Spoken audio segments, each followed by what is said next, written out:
welcome to this next segment of Audible Banter. We have a special guest on today that's not usually on. We have Jane Fyffe, who is actually very active on Food Tribe, but she's also on Drive Tribe. She's done many podcasts with our good friend Doug F., who's also on this podcast today. And yeah, today we're going to be talking about how we all began as car enthusiasts, namely how Jane began, because she has quite an interesting story, but then we can get into how we all began. So, yeah, so Jane, Doug told me that you have one hell of a story on how you began, how you got into cars. So, I guess to me, I don't see it as one hell of a story, but your own thing, you don't always look at that way. But my dad was literally just one of them people that a car is just there to drive. And I even asked him recently how he liked this SUV and how the four-wheel drive system was. He's like, it gets me there. And I'm like, how am I your child at times now? When pretty much I knew nothing about vehicles. And when I got married, my husband introduced me to American Muscle Car. And that sound that only comes from American Muscle is what actually got me into vehicles.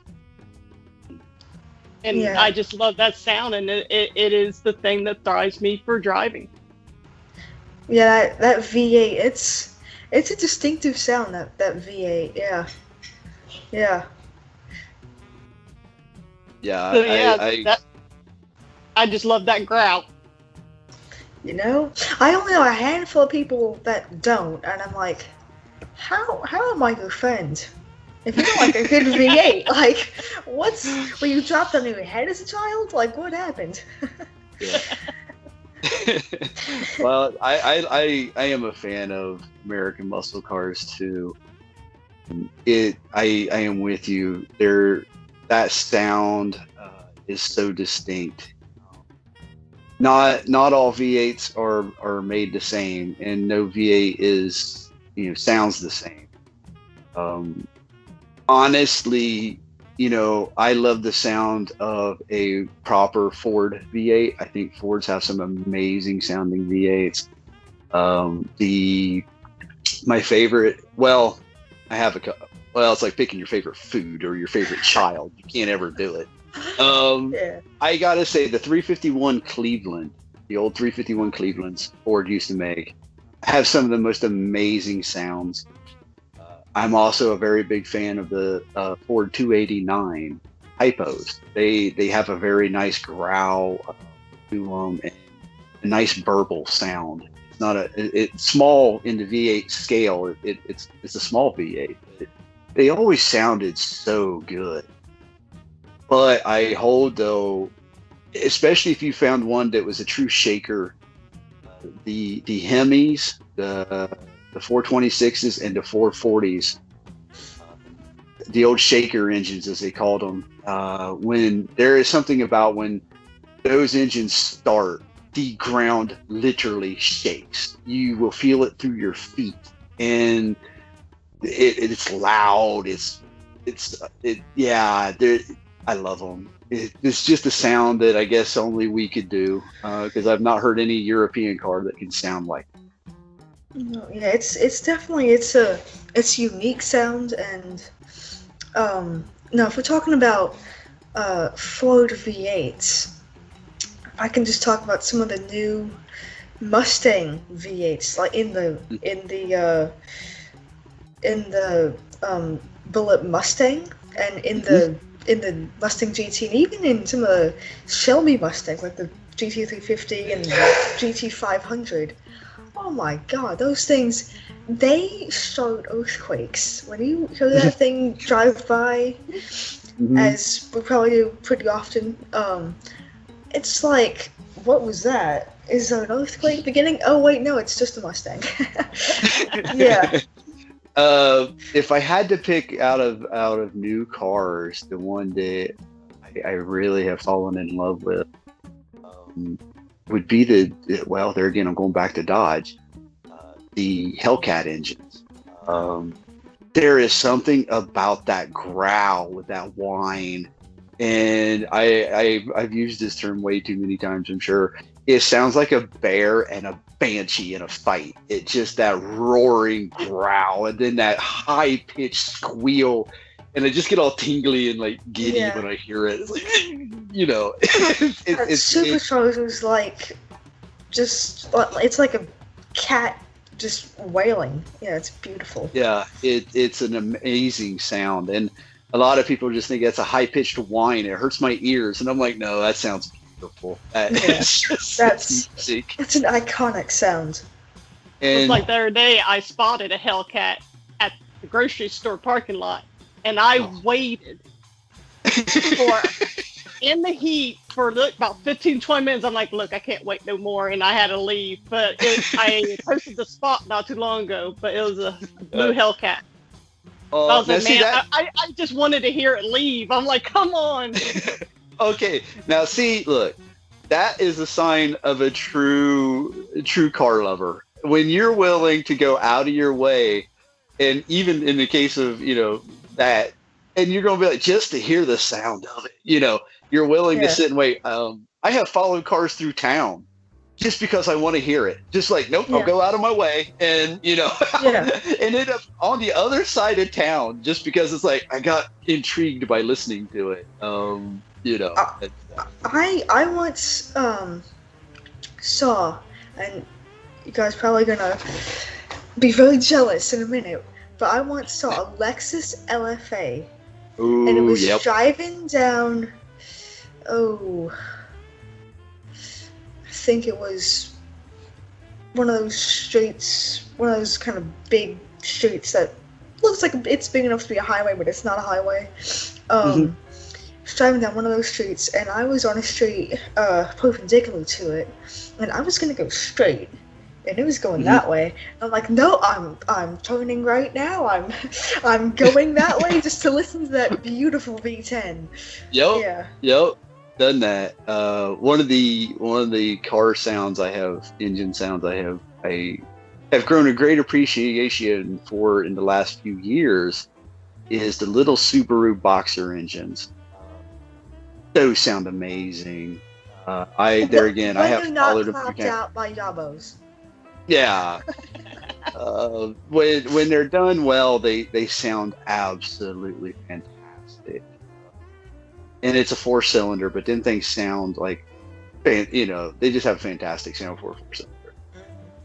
I'm a sucker for those. Yeah. You know, I think the 4-cylinder engine doesn't get. I think 3 cylinders and 4 cylinders don't get a lot of hype. No. But, I mean, it's like Hammond said when he was driving the Ford Fiesta, which had a 3-cylinder in it. It wasn't the ST, but it was just a normal Fiesta. He was like, this thing is fun. It's small, it's maneuverable, and the engine may not sound like a big, great Hellcat, but it still is quick and agile, and and same thing with the 4 cylinders. All the hot hatches and all of it just sounds great, and it's fun. Yeah. Especially the maneuverability is something that small it just makes it even better just because you can really take them curves. Oh yeah. Speaking of maneuverability, BMW Z4. I was very surprised. One showed up at work the other day, and I went to go take it to the car wash when we finished doing what it had come in for, some stuff in the engine. I think oil change and a couple other things. And I went to go take it to the car wash, and it was a few blocks away, and I was like, driving, I'm like, geez, this thing is like fun. It's quick. Well, quick for, you know, small little sports car. It's not bad. It's quick. It had the floppy pedals, so I was, you know, getting some action there. And, yeah, I was like, this thing isn't bad. I mean, we talk about Lamborghinis and all these awesome supercars that can really only, you know, that are like the cars that give us the most fun. But no, sometimes all you need is a little BMW, a little hot hatchback. Yeah. That, and I think that is one thing a lot of people get lost in is, I want V10s, V8s. It has to have 1,000 horsepower. And trust me, I'm Yeah. one of them people. I love the Bugatti Veyron. Why? Because you get to say you have a W16 with 1,100 horsepower. Please. Anyway. And 4 turbochargers. Exactly. And so, all the numbers are there that we love. The cylinder count, the turbo count, the horsepower count. But, in all reality, a 30-mile-an-hour turn is still a 30-mile-an-hour turn. And, there's not a lot of times where you can use all that power. You can take a standard little hot hatch at maybe 150 horsepower or 180 horsepower, let's say, like the new Corolla or the Civic or something like that. And I mean the base, not the R. Your basic cars, and get out and you can really romp the guts out of. That's one of the things that made the original, well, to this day, even the newer ones, the Miata, so great, because it didn't have a lot of horsepower when they first came out, but you could drive them full throttle everywhere. I mean, you just put the throttle to the floor and you just went where you wanted to go. And the old Minis were the same way. You had like 35 horsepower. And you just drove that thing like you stole it all the time. Yeah, it's like Hammond said, I had this small little car that wouldn't go very quick, and every time I drove it flat out. Yep. Drive it like you stole it. Yeah, exactly. Yeah, that I think is a big misconception that you need all that, and you just don't. There's a lot of little back roads that when you're on it, if you had a car that had 100 or 150 horse, you're not going to use all that. You really aren't. To me, the biggest thing is brakes. If you're going to decide to do a spirited drive, is that car able to stop itself when you have to? Because that's the biggest thing I think a lot of people overlook. And how the suspension and chassis handle what power it has. Because if you have low horsepower but a chassis built really well, okay, I'm going to go with the Lotus Exige, any of those, Elise, any of those cars really. The Elise especially, what are they, like 250, 200 some horsepower, something like that? Something like that. Little Toyota motor. 265 maybe, yeah. Yeah, and they weigh like 2,000 pounds. I mean, but it's not a lot of horsepower, but my God, they'll go around like a housefly. I mean, they just, so. Yeah. And again, they're nimble, they're small, maneuverable, and the engine, even though it's not some great big V8, I think it's in some of those a 4-cylinder. I think in some of the special editions they put a 6-cylinder in some of those, but it's not a huge engine. It still sounds great. Still produces plenty of horsepower, and it's great. Yeah. I will say though, back to the sound part, the Mercedes has been coming out with some amazing sounding engines. Anything AMG sounds fantastic as a rule.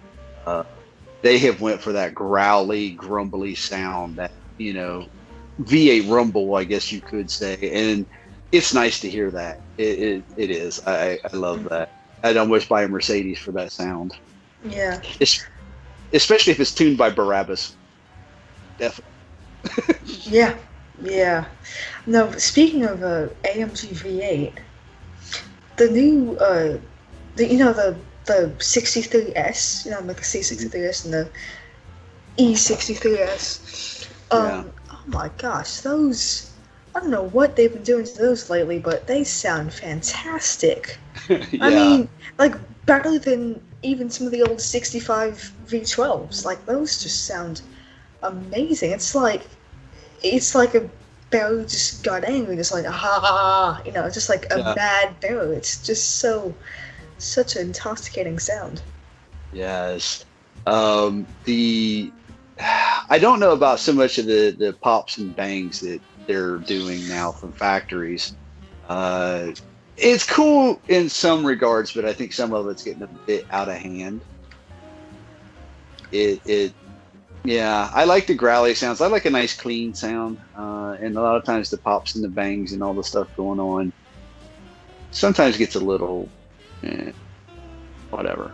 So I will say another engine that don't get a lot of credit that I think sounds really good is the Audi 5 cylinders. I think the little Audi 5 cylinders sound really good. Yeah.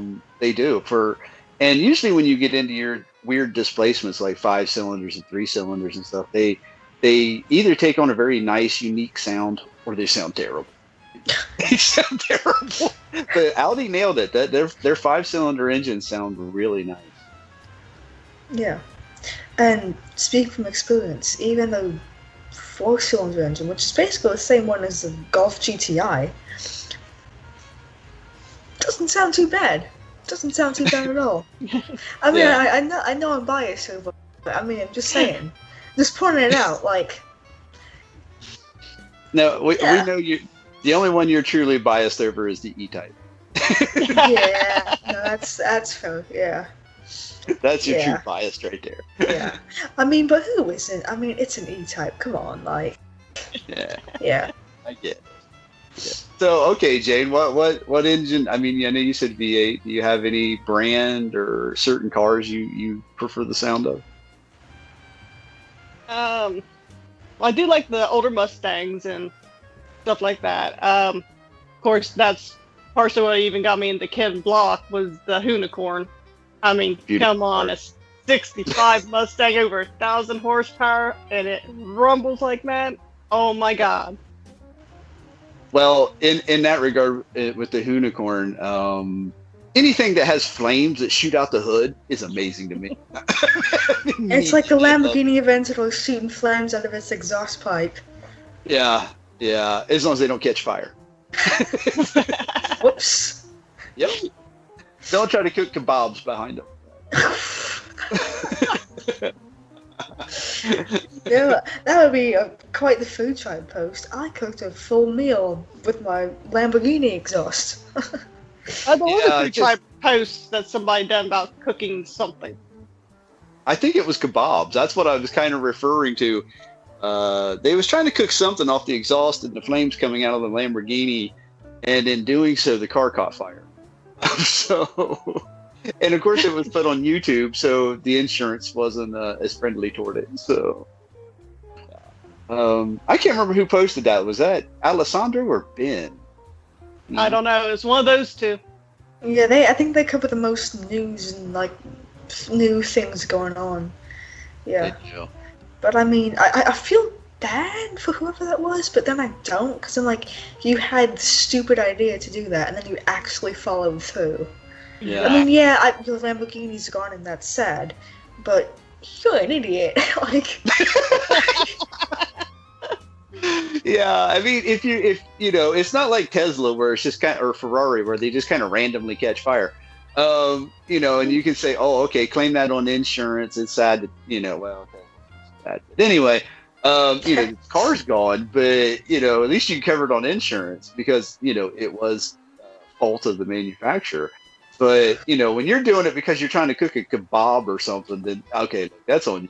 That's just you being an idiot. Yeah. You know, so. It was a premeditated idea and a premeditated accident. Premeditated stupidity. Premeditated low IQ action. Yes. And dare I steal a term from the, you know, the British, that's Yabo written all over it, right? Oh, yeah. And if I can just go James May for 2 minutes, you infantile pillock. Yep. Yep, exactly. Yeah, there's a lot of things that could be said there. So. Yeah. Okay, Leela, what got you into cars? Well, so I know a lot of when people are asked, a lot of people say, "Oh, I was just born this way. I was just born with this gene that said anything that has an engine and makes noise and looks like a vehicle, I love." And I guess I was sort of like that, but not completely. So I think I first noticed a little bit of car enthusiast to me when I was about 6 or 7. I had a complete fetish, obsession. Well, fetish, maybe that's a bit too much, but obsession with big pickup trucks like Ford F-350, F-450, Cummins, Dualies, all of that, like huge, massive, earth-shattering pickup trucks. I just loved. And then, I mean, but that, I was aware that I was into pickup trucks, but I didn't really know why or how or like what it was called, or even that there was a whole community and a whole culture surrounding the love of vehicles. And then when I was, I think it was 10? Yes, yeah, when I was 10, my dad bought that E-Type Jag, and I still know the exact day and the exact time. It was a Sunday. Oh my. It was Sunday, May 13th of 2014, and my parents and I were sitting on the couch in the living room watching Spider-Man, and my dad and I both knew that the Jag was going to be delivered that day, sometime that evening, but my mom had no idea. She had no idea that he had bought it, no idea that it was coming that day. Complete surprise, right? So we're watching this movie. My dad gets up occasionally to go check on something. He was going to go check to see if the Jag had come yet. And obviously I was very well with it. My mom, though, no clue. And eventually, the trailer comes and the Jag is here, and my dad comes to me, he whispers, "It's you." So I get up, I'm like, I have to go to the bathroom. Nice cover of it. I have to go to the bathroom. So I walk out to the front porch, and I see my absolute two favorite things right now: a big pickup truck with a white trailer attached to it, and the most gorgeous E-Type being backed out of that trailer. And then I see my friend, my childhood friend, like bolting down the street to come see what the commotion was, and she's like, "What is that?" I'm like, "My dad's just bought this old classic car. It's a Jaguar E-Type. It's from 1966." And she's like, "What? What is that? That thing looks so cool." And yeah, so pretty much ever since that day, watching that E-Type just being backed at that sort of thing, seeing the back fender, and seeing the door, and seeing that long hood, I was like, and then listening to that beautiful straight six, I was like, oh, I've died and gone to heaven. I'm done. It's like, yeah. So basically, ever since that day, I'm like, yeah, Petrolhead. Yep, that's me. Yeah, that could do it. That could do it. Yeah. Now, actually, it's funny. Now I'm not into pickup trucks anymore, but I'm a huge, avid classic car fan. So, yeah. I wonder why. Yeah, no doubt, right? Yeah. But, yep, so that's my story. What's yours, Doug?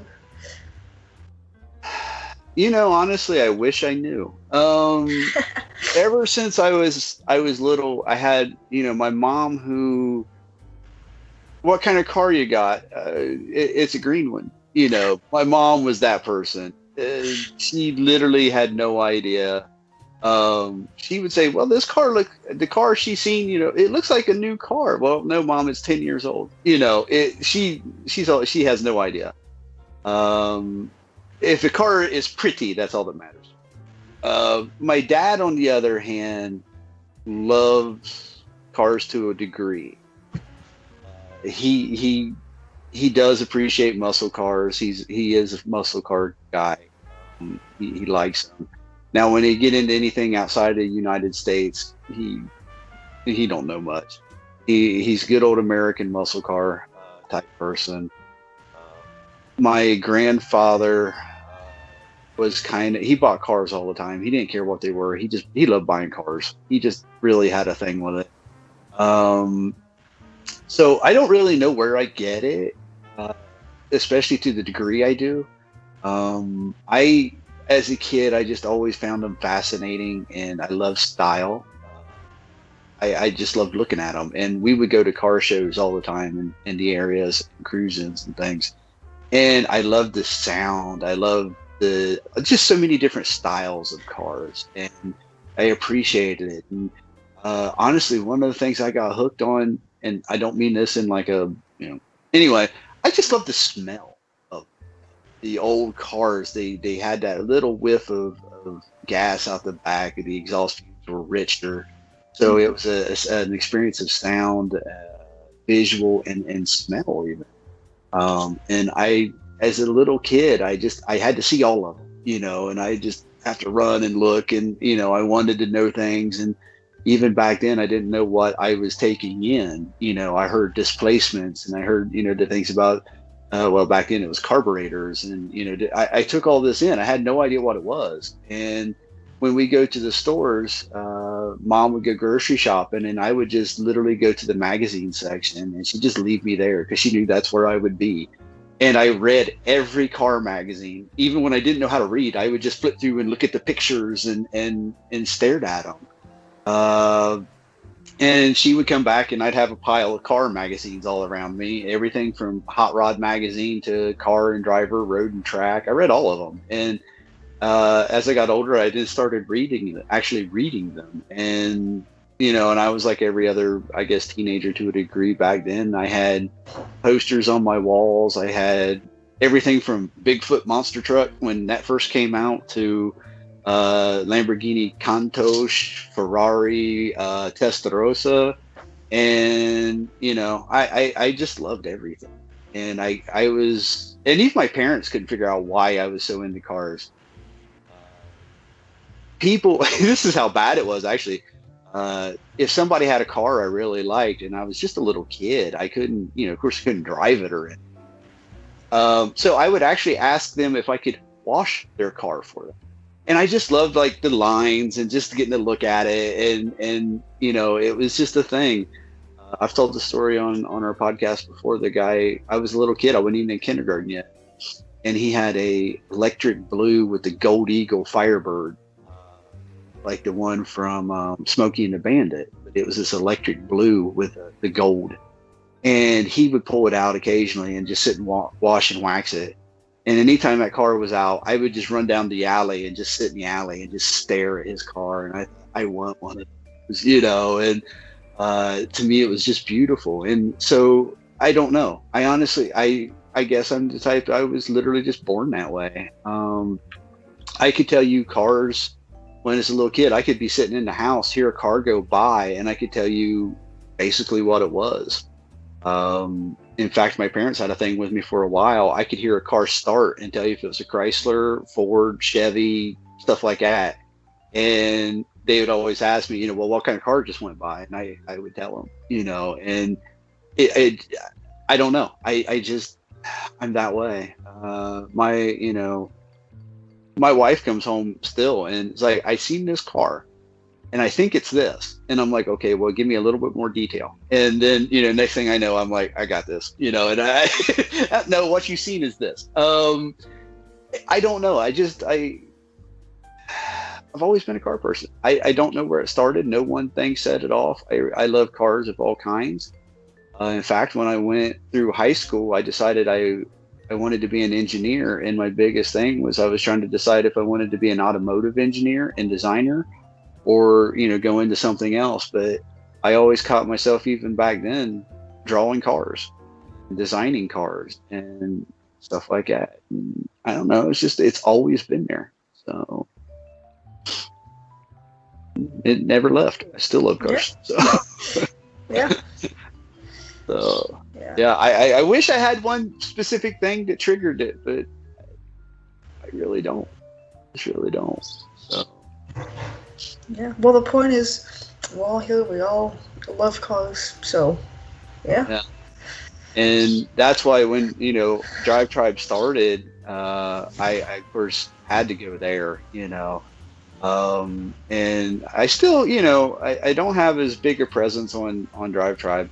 But I still just catch myself flipping through. I love the spotting section. That's why I post there probably the most. I just love just scrolling through and looking at the pictures and seeing what people find. That's just fun to me, And I still get to where I get excitable, like Jane mentioned, and you did when you see a good car or something, and you just, everything in your world stops for that moment, and all you can focus on is that, because it's the only time my ADD doesn't play in. Yeah, especially if it's a car that you've never seen before and it's like new. I actually have an example. I saw the new Aston Martin DBX, and I had never seen one before. And this one was beautiful. It was black on black. It was completely like blacked out, motored out. The Aston Martin badge on the back, the lettering and all that, blacked out. I was like, I was at a stop line, like, yeah. Like, I gotta whip my phone out and take a photo of it. Like, I don't care that I have all these things to do when I get home. I need to take a photo of this Aston Martin right now at this light and make sure it goes on drive. Well, I actually seen a C8 Corvette. I was like, no. Because, I only seen them on YouTube videos. And I was picking up food, and I'm like, is that C8? I start taking pictures. I texted my husband real quick. I was like, this C8, right? I'm like, oh my gosh. I just kept walking around the car. I was hoping it might come out and be like, what are you doing? And start it. But no, of course he didn't. That is the thing. I have been there before too. You don't want to be that person. And I have been that person where I have seen a car that I have to see, and because it either is rare or it's just one of them ones that you just really like. And, I'll go running across the parking lot or something like that. Or I have actually went to people's houses and I have seen it sitting in their driveway or something. And I've literally just walked out and started looking at it like, oh my God, it's a, whatever the case. And, and you don't want to be that person of, you're getting yelled at, get away from my car, it's, no, I need to see it, No, I love it, please. Yeah, please let me just look at it for one more second, please. Can I just touch it? Just touch it, Just one more thing and just boop, and that's it. If you'll start it for me and just rev it a little bit, I'll leave. I promise. Exactly. I actually have a story about that. So I think it was 11 or 12. No, it was 11. And my family and my mom's cousin's family from Spain, we were all going on like a typical motorhome holiday through like the. And everyone, everyone was in the motorhome. We're all going through like all these national parks, doing the full National Lampoon Vacation thing. And we pull in one day to this pretty nice Italian restaurant, and we go in, we have a meal, we're leaving, and as we're leaving, me and my cousin, who's also somewhat of a car enthusiast, we spot a F430, and we're both like, an F430! And I think at the time, the 458 had just come out like a year or two ago. No, a little more than that, maybe like 3 years ago. So it was still kind of new. We're still seeing more F430s than we were seeing 458. We're like, F430. Luckily, the guy who owned it was like walking out of. Actually, no, he just pulled in and he was going to go into the restaurant to have lunch with whoever he was having lunch with, and both me and my cousin, we walk up to him. We're like, "Would you please just start it up again, please?" And he was such a sweet guy. Actually, he let my cousin start it up. And my cousin, he sits down in the driving seat and he presses the pedal and he pushes the button. He's like, and I'm standing there at the back just going,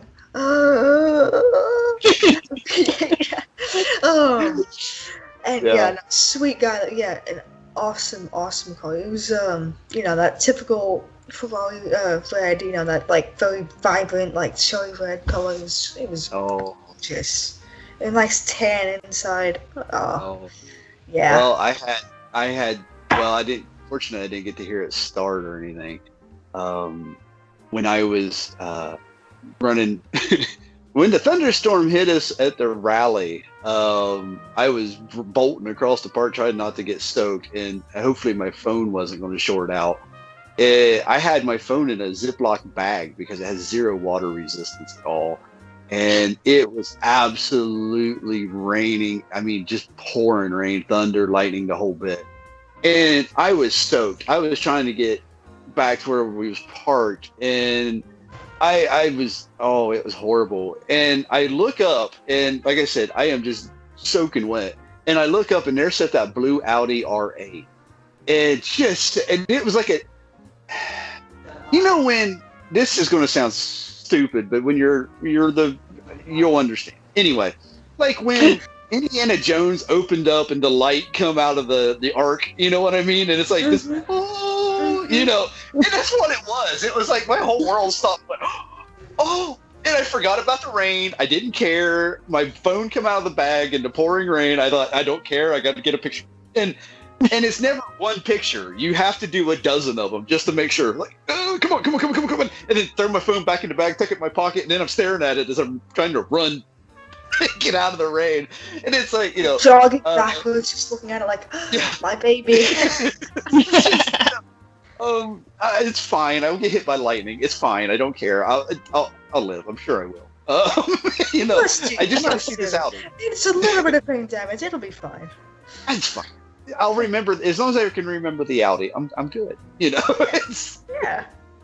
And similar to the starting, I've had a couple instances. My dad took me, someone he knew, and he goes, I want to take you to show you something. I was like, oh. And we wheel up to this guy's house, and he goes, he's got a car you're going to want to see. And I knew then, it's going to be kind of cool.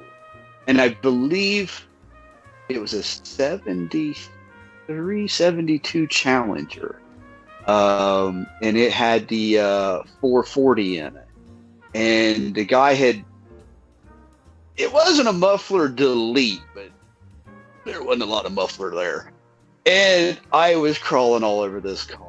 I loved it. It was a beautiful blue. It had the white vinyl top with the white then they had the emblem that went across the back fender. I need Cody because I'm sure he could tell me. It's called anyway, it was like a stripe pack for it. And it was just beautiful. I loved it. I was in love with the moment when I seen it. And the guy's like, you want me to start it up for you? And I'm like, yeah. And immediately I ran around, and the garage door it was in was closed, and we went through the garage door right beside it. And I stood behind the car, and there's like 2-foot gap between the back of this car and the garage door. So I wedged myself back here, and I'm standing like literally right behind the car. The guy he gets out of the car and he looks at me, and I'm just standing there like, start it. And he's like, you might not want to stand right there. And I'm like, this is exactly where I want to be. And he goes, it's really loud. And I said, I hope so. It was just that. And man, when that thing turned over, and anybody who knows the old cars like that, they do not start immediately. It's that whoop, whoop, whoop, whoop, whoop, and then they go. And as soon as that thing kicked and it let out that big belchy growl from the get-go, I was in love. I could feel my whole body shake and tremble from it, and my hair moved because of just the force off of the back of them big exhaust tips. And then it was that smell. It was just take that big whiff in, and I was in love. And the guy's like, I can't believe you just stood there and done that. I'm like, I wouldn't be anywhere else. I loved it. I get that. Yeah. Wow. I can't even imagine just being able to listen to a 73 Challenger. It's an amazing thing. It really is. The other one would be V8. Yeah. Oh, it is, and it'll almost make your heart skip a beat when it does. It's just such a rumble. The other one I was really happy with was I was coming out of our local pew pew shop. Yeah, we'll call it that. Pew pew shop. Okay. The place that sells freedom. Anyway, Yes. we was coming out of one of those, and there was an old guy in there, and he left at the same time. Well, I'm walking across, and of course I'm all excited because I just come from the Freedom Shop. Yeah. And I was talking about the things I wanted to buy in there because everybody who knows me knows that's probably one of my other big loves in life. And I look up, and I was talking to my dad, and I looked up, and there sat one of the new Jags. And, well, this has been probably, oh my goodness, 5 years or so. But it was when the new ones came out.